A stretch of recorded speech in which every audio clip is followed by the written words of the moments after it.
After suspending its planned nationwide protest over the removal of petrol subsidies, the Nigeria Labour Congress called on the government to re-engage organized labour in discussions in order to find mutually acceptable solutions to the current quagmire in the downstream petroleum sector. NLC said it would continue to engage with government on very critical issues of ensuring local refining of petroleum products, creation of sustainable jobs, and affordable price of petrol for Nigerian workers and people. Joining us now to discuss the position of Labour and its age-old opposition to the removal of subsidy on petrol are Issa Aremu, Director General, Michael Imodu, Institute of Labour Studies, and Agnes Sessi, Chairperson of the Nigeria Labour Congress, Lagos Chapter. Good morning, Mr. Aremu and Ms. Sessi. Thank you for joining us. Good morning, Tundu, and let me extend the same greetings to Dr. Abati and Rufai. I want to say Happy New Year. Happy and New let Year, me appreciate sir. my comrade sister, the Chairperson of Nigeria Labour Congress, my dear sister, Comrade Agnes Sessi. Good morning. Comrade Aremu, good to have you on the program. Well, you've been following this story, I'm sure, since the 80s. But here we are, the Buhari administration, after getting the National Assembly to pass the Petroleum Industry Act, now says it will return to the same National Assembly to extend the implementation of the PIA by 18 months. I think that's political. But beyond all of that, what do you think of the suspension of the plan to remove fuel subsidy? Do you consider that a triumph for labor, organized labor? Or do you see it more as a postponement of the evil day, as some people have described it?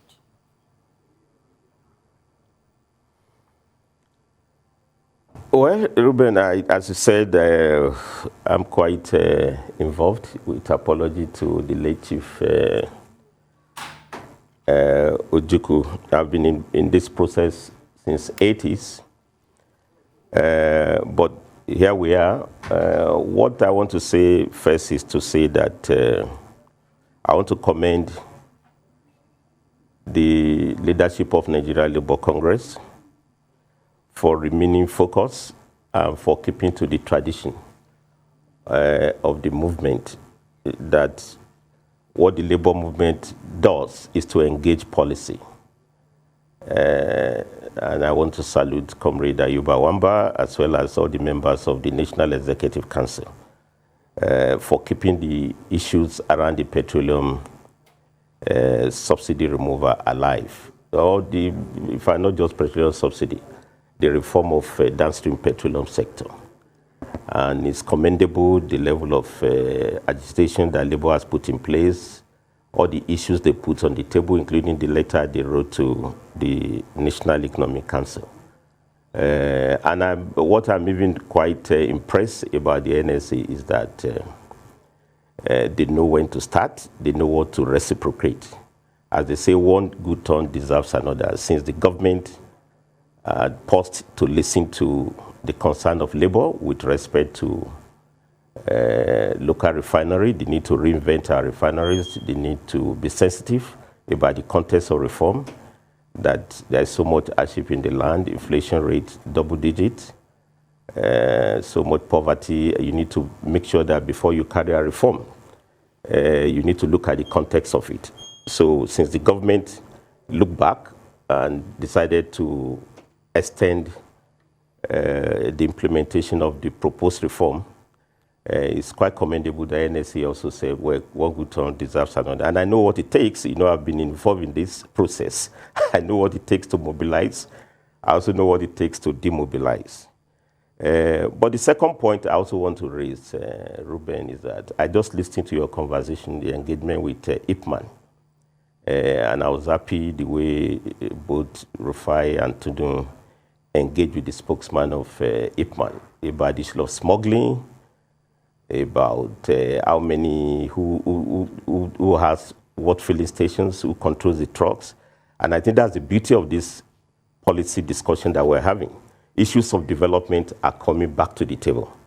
We may not arrive there yet, but if you ask me, I'm happy that inclusive issues of development are coming for discussions. How much petroleum product do we consume? Who smuggles what? Why are our refineries not working? We are talking of reindustrialization, bringing back the refineries. I think this is the kind of discussion we should be having. So again, for me, as you said, it depends on what you see, Ruben, what you say that is political. Of course, everything is political. But what is significant is that this government has shown that it can listen, to the outcry of the people. And in return, people represented by organized labor has also reciprocated. And that comes to the last quick comment I want to raise. That's the beauty of democratic process. Ruben, you mentioned that I've been involved in this in 1987. If I had my baptism of arrest by military dictatorship that time in 1987, that time I was with Nigerian Labour Congress at Olajuwon in our head office, and we engaged in contestation with IBB government over removal of subsidy.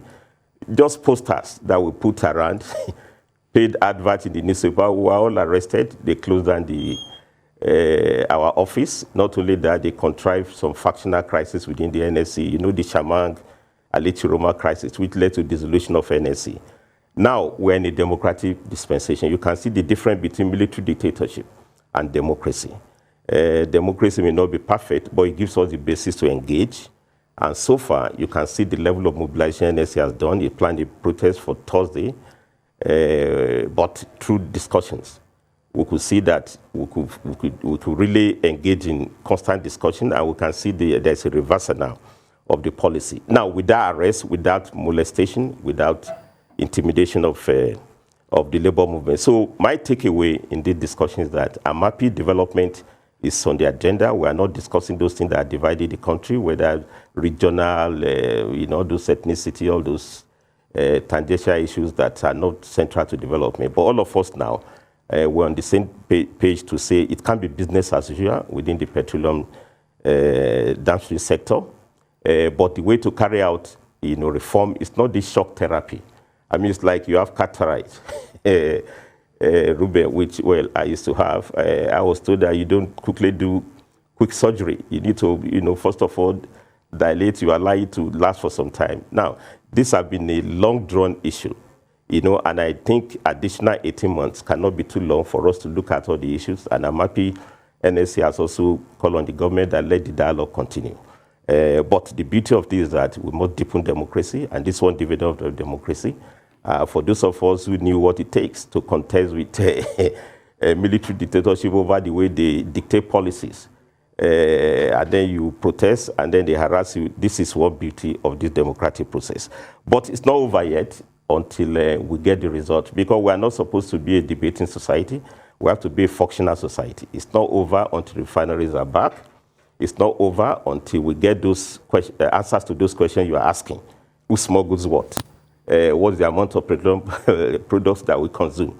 It's not over until products are valuable on a sustainable basis and at prices that will be useful, acceptable to those who produce this product. So for me, those are the few first remarks I want to make on this issue. Yeah. But having been at this for so long, comrade, do you feel like Sisyphus? I'm referring to the Greek myth of the king of Corinth, doomed to roll a rock up a hill in Hades for eternity. Because now that we've moved beyond the current drama, it's now been kicked down the road for 18 months to another administration, for somebody else to deal with. And then they can come on board and decide, oh, the refineries are still moribund, Port Harcourt didn't quite take off as expected, the others are still, flailing about. We need another 2 years, then another 5 years, then another 6 years. What about this actually feels like progress at this point? You have a Comrade Sessi here. Comrade Sessi, good morning. Thank you for joining us. I posed my question to Comrade Aremu, but I'll ask you. I was talking about Sisyphus, the Greek myth of rolling a rock up a hill in Hades, was literally in hell, and then the rock rolls back down. This is how I feel this matter has been handled since the 80s. this would have been over, would have gotten the rock up the hill had President Yar'Adua not reversed the decision of President Obasanjo in 2007 to sell Port Harcourt refinery. President Goodluck Jonathan tried to get the rock up the hill in 2010. We had the Occupy Nigeria movement, and now this has happened. Obviously, there are good reasons behind it. But what about this feels like progress, that we're back to the same place that we were? We're about to borrow to finance a fuel subsidy come July. We're going to go back borrowing when we already have a massive budget deficit. We have this 18-month postponement of the evil day that can then be further postponed and then further postponed ad infinitum. So what exactly looks like progress about this situation?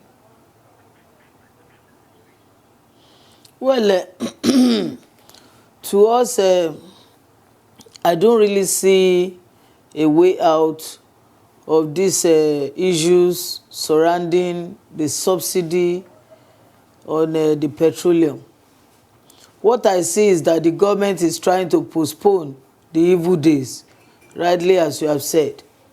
But what has always been very clear to us and our demand, and what successive government has always been telling the Labour, is that by the time they come to campaign to Nigerians, some of their campaign promise is that they will ensure the maintenance turnaround of the refinery. And not only that, that they will also build a new refinery. That's what they've always been telling Nigerians. But it's very clear to us now that all those their campaign promises boils down on the seats. It shows that the governments are very deceitful. They are not supposed to be trusted. Nigerians are supposed to wake up from their slumber.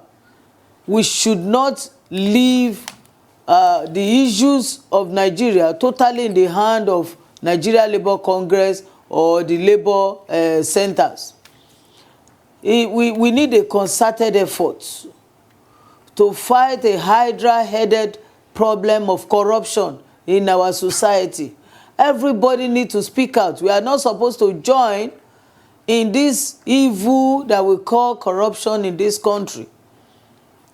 What people are doing is that if you cannot beat them, you join them. But we are not supposed to join corruption, because successive governments have been unable to do the maintenance turnaround despite huge amount of money that has been expended. All we hear is that they are, still working. The work is in progress. But how many years will they take us for a ride? Will they take us for a fool? How many years should we take all the lies from the successive government? Who are the Nigerians that were allocated the oil well of Nigeria? Who are the few Nigerians that the wealth of this country have been entrusted in their hands? Who are the few Nigerians that try to turn this country into a capitalist nation? Who are the few Nigerians that refused to allow the majority of Nigerians to experience and have the wealth, the commonwealth of this country? All these questions need to be asked, not only by those that are in labor or the workers, but by all of us in this country, because the ripple effect is on every one of us. Successive government continue to deceive us to believing that they have to subsidize, and with us believing that government cannot no longer continue to import. Government told us that they are no longer the ones that are importing the PMS. That is only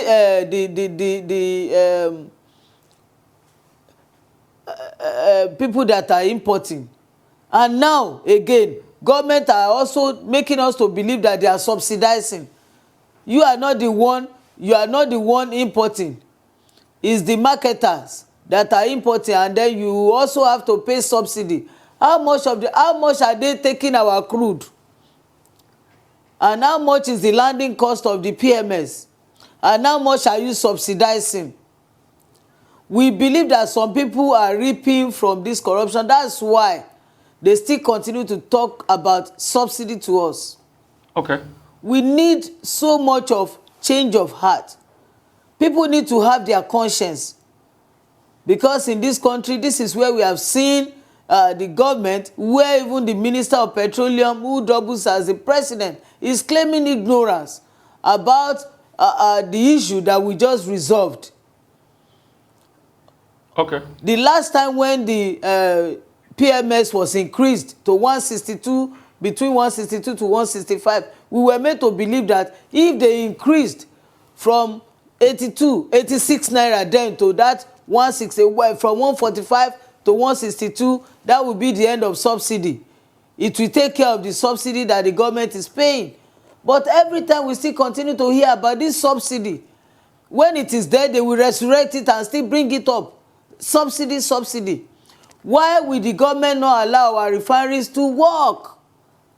Why will the government not build a new refinery?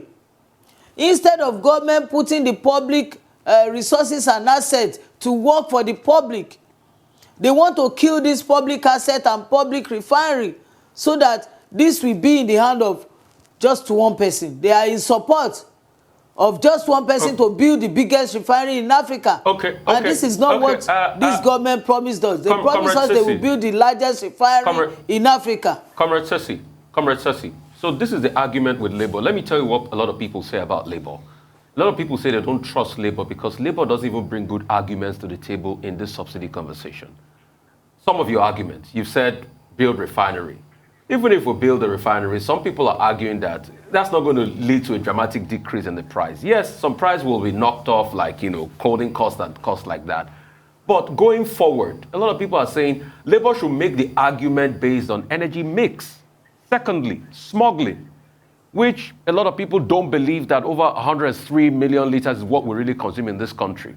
We had a guest just now that said Labour is part of the smuggling.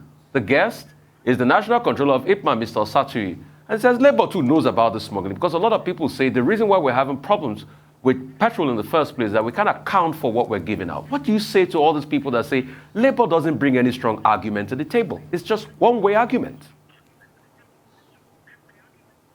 There is so much of blackmails from people because when you don't want to be part of their evil plans, they try to, do so much of blackmail. I could say it's a blackmail. If we have the customs, if we have the navy that are supposed to be on the sea, if the customs that are supposed to be on the land, if we have the military, if we have the air force, if we have all those people who are supposed to ensure that the resources of this country are well managed and well controlled, if we have people who are at the helm of affairs that are supposed to know so well, so how does the Labour now come into play, and how does the Labour now being a part of all this corruption that we are talking about? No, it's a cheap blackmail, and people should stop doing this. They should stop shifting the blame to Labour, because it's not only Labour. Labour is just a fraction of the percentage of Nigerians. Labour is just like about 30% of the percentage of Nigerians. So if we have a 30%, so we are just a very small fraction. But in the past, people tend to believe Labour that, okay, yes, Labour will lead in issues. But most of these people that also believe in Labour, that are also our allies, most of them have find themselves in politics. And you cannot mix politics with activism. And that is what we are saying now. Everybody needs a total change of heart. Because what people are doing now is that if you cannot beat them, you join them. That is what most of Nigerians are doing. And most of Nigerians are thinking, because of the hardship, let us join forces with all this government who does not mean so well for Nigerians. On the part of the Labour will continue to strive hard to talk for not only the workers. We are only taking a leap into also talking for Nigerians, because Labour is also being regulated by international bodies. We also have the limit of what we can do and what we cannot do. Labour can ask for good governance, but Labour cannot remove the government of the day unless if all Nigerians, they believe, and all of us come together and we said that, okay, for once, we don't want all this policy to be. if Labour is talking and Labour continues to also, demand for good governance, we also need support of Nigerians. Let me give you an example. Sometimes when Labour come out on issues to say that we want to stage a protest, government will also go and sponsor some people to come and counter the action of Labour.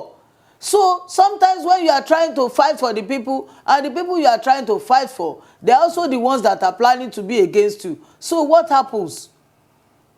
And most of the instance, by the time we also come out to say, okay, let's declare a 3 days strike action, the very first day, the second day, you just see some Nigerians, they will begin to murmur, they will begin to even come out against the same something that we all, some issues that we are supposed to come together as one people that are at the receiving end of the bad policies of government to come out to, counter it and come against the government policies that are anti-people. But to still see some of our people, they will come out to condemn in totality what Labour stands for. And, it has a level in which you can now say Labour have to, go. But having said that, Labour has always been demanding for social and economic justice for not only the workers, but also for the downtrodden in our country.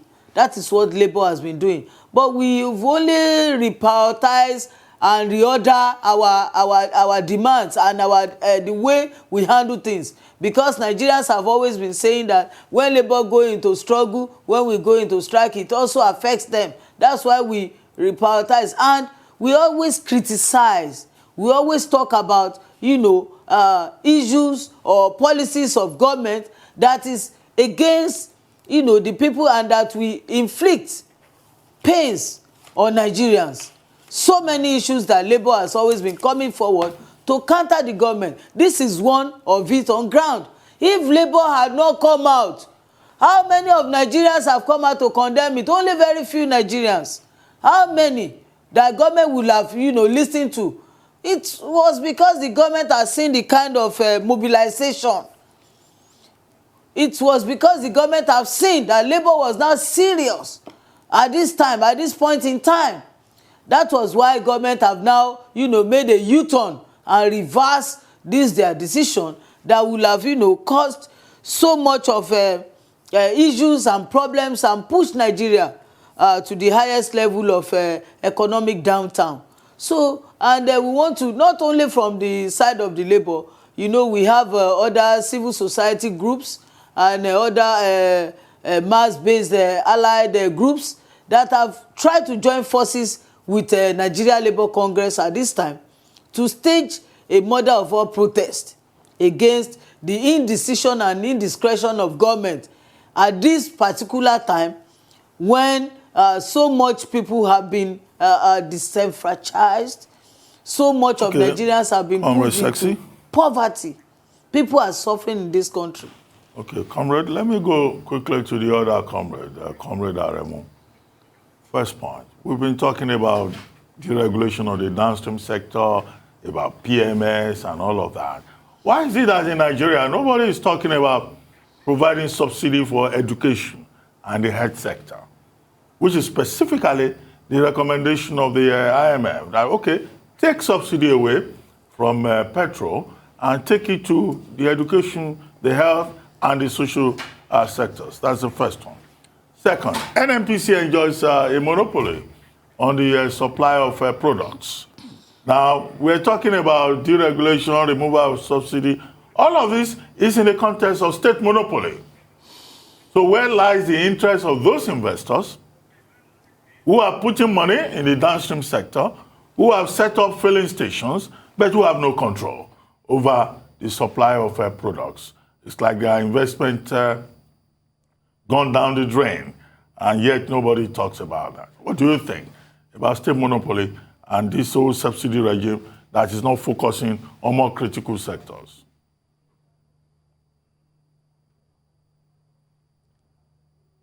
Well, thank you so much, Ruben, for this, your questions that certainly they are not subsidized. The way you had treated them, that 3-1. But first, let me react to Rufai's comment about the relevance of labor in development process. I don't think that would be quite fair for you to say labor has not put up genuine economic argument. And I think from this policy rethinking, all we need to do is to see how we move forward. And I think one takeaway about recent development with the government decision for extension of looking at the implementation of Petroleum Industry Act, one takeaway is that we should have a gradual approach to reform. We must also build consensus around reform. Joseph Stiglitz is the Nobel Prize winner for economics, and of course, he used to be a special advisor to Bill Clinton. He has this beautiful book, Globalization and Discontent. He has this chapter about rethinking reform, and I think it should be a compelling read for all of us. It shows how the shock therapy approach, Russia applied after the collapse of Soviet Union led to a series of events for which we are yet to recover now. Collapse of states, worsening of poverty. When you are moving from one system of state control to the market, you need to have a proper approach how to handle it. And he gave an example of Poland that had successful reform because it was gradual, it was consensual. Of course, China too has been carrying that reform in which they carry people along. I think what has happened with the issue of petroleum pricing is that we need to factor people into our consensus building. And I think another point has come out, Ruben, we have fixation about pricing, and that's what Labour has been saying. That if you want to do sector reform, we want to do deregulation. Yeah, pricing is important of products, but you must also know how do we produce the product. And I think if you look at the spirit and the content of Petroleum Industry Act, you see that it's very holistic. It talks of fiscal terms for the multinational corporations. It talks of unbundling the NNPC, breaking the monopoly, as you said. And I think recently there has been an effort along that line. For the first time, we have NNPC now making its accounts made public. We also have NNPC posting a profit, as the case may be. But that PIA also talks of the need to bring back the refineries on stream. In fact, there is a comprehensive clause dealing with not just host community issues, but dealing with issue of labor issues. Because don't also forget that the two sector unions, both NOPENG as well as Pengasson, have been raising this point that, the kind of jobs that have been created in the petroleum sector in recent times, they are not decent jobs. They are not sustainable jobs. Multinationals hire and fire. They don't retain jobs. They've made jobs more precarious. And this bill also supposed to address some of those issues that have been raised. So now I think we should rather commend Labour for bringing some of these issues we ordinarily won't be able to handle, in a very holistic manner. But I also agree with you, Ruben, that all of us need to have a way to look at the issues, in a much more comprehensive manner. And we need to have, all of us have to change at all levels, both the government, both the corporate, the multinationals that are also dominating that sector. They have to make sure that it can't be business as usual. You can't be importing, to the products that ordinarily we should produce at home. And this is why I want to commend, private initiatives that have come up with people like Aliko Dangote. Some states have also having modular refineries. Even the federal government have also seen the need to shift from doing nothing approach to refixing the Port Harcourt refinery. A couple of money have been made available to do so. And I think that's the point I'm raising. Within this extended period, and I don't think it's any big deal. 18 months is not anything. For you, you are looking at regime. We are looking at nation building. This government has also announced a new development plan lasting 2021 to 2025. So it's not about regime, about government, although we're on the eve of election. Everybody sees politics, everything, but we're talking of nation building. And for a nation that want to move forward from a wholesale state control of investment, and you want to move to some mix of market, additional 18 months cannot be too long. Don't forget that the Petroleum Industry Act, which has come into being, the old legislation that has been in place has been in 1969. That's only about 52 or 53 years. So if it takes us such a long to carry out boldly as this government has done to put the act in place, to implement it, I think additional more time will not be too long. And I think this is now the time to continue the policy dialogue, which Labour has already put on the table. And I think, Rufai, if you read that beautiful letter, that policy-oriented presentation of Nigeria Labour Congress, there's a lot for government to really work towards on. But what we need to do is towards a reform approach. I've been in this field, so I can tell you very well. I mean, one of the things I used to reflect upon, don't forget that President Obasanjo actually sold out Kaduna Refinery, you remember, Ruben, to Aliko Dangote. But we resisted it. I mean, well, NSC, I don't want to give you the details, some of our different opinions, but we resisted to say, no, this is national asset, we shouldn't privatize it. And also, but Aliko has also shown that he can do it on his own, and Kaduna Refinery is moribund. So what I'm saying here is that even in the process of reform, those are the things we can discuss. Labour, we too must relook at our method. Can we guarantee efficiency for public management of refineries? Can we allow, private operators, to come in? And I think this has been done with the new reform that will be carried out within the PIA on NNPC. So it's all of us that have to change, including the Labour movement. Right. But what you can't deny is that we are putting the issues on the table to be discussed in an holistic manner. And the last point is that to carry out proper reform, you must also take care of the citizens. Everybody has agreed. CBN just released the numbers, just this morning. Inflation rate is still very high, caused by food inflation, accentuated by insecurity. You really don't want to carry a reform in which, in the process, all of us get deformed. And this is why I want to thank the government for reflecting on this. But now, one good turn deserves another. All the other stakeholders should come together. And I think those who are already holding petroleum products now, they should know that it can't be business as usual. They should return back and let the products be available while we manage the transition process. Thank you, Comrade Aremu. So Thank my you question, the final question, I think, because we only have 2 minutes to go, is for you, Comrade Sessi. Okay. Lagos Chamber of Commerce and Industry, LASIMA, and the umbrella body, the Nigerian Association of Chambers of Commerce, Industry, and Agriculture, have both proposed a phased removal of fuel subsidy. I mean, under what circumstances would that be acceptable for Labour? What would a phased removal that's acceptable to you look like? We have a very clear demand. Our demand is that let the government put our refineries to full capacity. Let there be a supply of the PMS, provision of PMS at an affordable price for Nigerian workers and Nigerian people. Let Nigeria government, fulfill their campaign promises to Nigerians, to electorate who put them there. So, and part of their campaign promises is that they promise us that there will be availability of the PMS and at affordable prices. This price of the PMS that we are paying now, it was not easy for us to accept, but we accepted based on the fact that the government then, they promised that there will be no increase in the PMS cost. And they also, talked about the removal of subsidy then, while we agreed and accepted 162 to 165.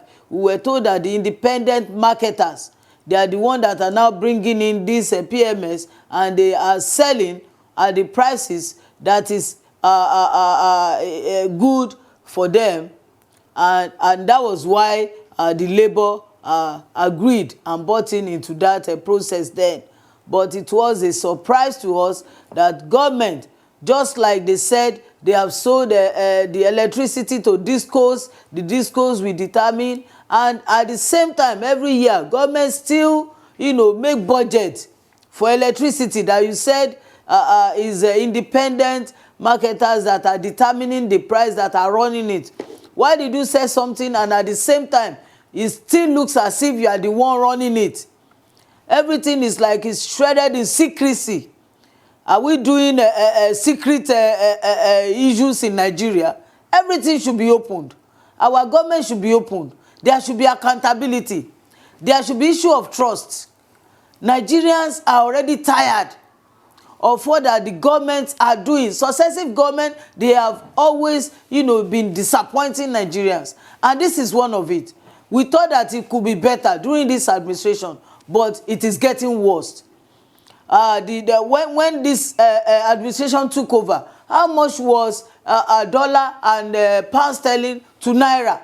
But what we have now is totally out of place, and it's having a ripple effect on everything, even on the food that we eat. So many families cannot even be able to eat 3 daily meals in Nigeria, and this is not what we were promised. We were promised that life will now be easy with Nigerians, and that was why Nigerians entrusted and believe in this government now. But this government has failed us. We need good governance. Nigerians is bereaved of good leadership, and we need those who can, lead us right. We don't even know who are the set of people that we need to put into government. But Nigerians are becoming very wise, and they are already, trying to sieve the good from the bad wheat. So, from the level of NLC, we want to ensure that we continue to engage with the government if they are sincere enough. If we don't see the sincerity in whatever they are proposing or bringing out, we will resist it. And like I've said earlier on, this our protest rally, we only suspended it. So anytime the government is trying to bring out any policy that is anti-people, that will be against the social welfare of Nigerians, we will resist. NLC will not fail to talk about it and to also, redirect the steps of the government into ensuring that the welfare of Nigerians are, being prioritized and being well taken care of. So we demand that our refineries, the 4 refineries, should be, as a matter of urgency, be put to maximum capacity. The maintenance turnaround that the government has been expending money year in, year out, budgeting for it every year. They should tell us the level at which it is, and they should let us know how many of the crude we can refine, so that we will not, continue to buy at international rate. It's a shame to us as Nigerians, honestly, and this is very painful to always say that we have people as a government, and yet this is what we are getting from our government. This is a shame to this nation, who happens to be one of the largest producers of the crude that we need. So this government should be proactive enough. Those who are the leaders, those who are the helm of affairs, should be very proactive. They should be diligent, truthful, open, so that Nigerians can, believe in whatever they are, coming out with. All other countries, they are trying, bringing palliatives, giving palliatives to their country people. But Nigeria, this is what our government want to give us. They don't want to give us palliative to survive. They are saying that COVID-19 is killing people. Omicron is killing people. Our government want to use hunger to kill us. They want to use poverty to kill us in Nigeria. NLC will not fold his arms again. And this is one of the policies of the government that they are using to kill the poor masses. The gap is, getting wider and wider between the poor and the rich. And the wealth of the country is only in the hand of very few Nigerians. How should this be? We are tired of this government, and we are tired of their policies. We are not politicians. We are activists. And we are saying it that we are fighting for the right of all Nigerians.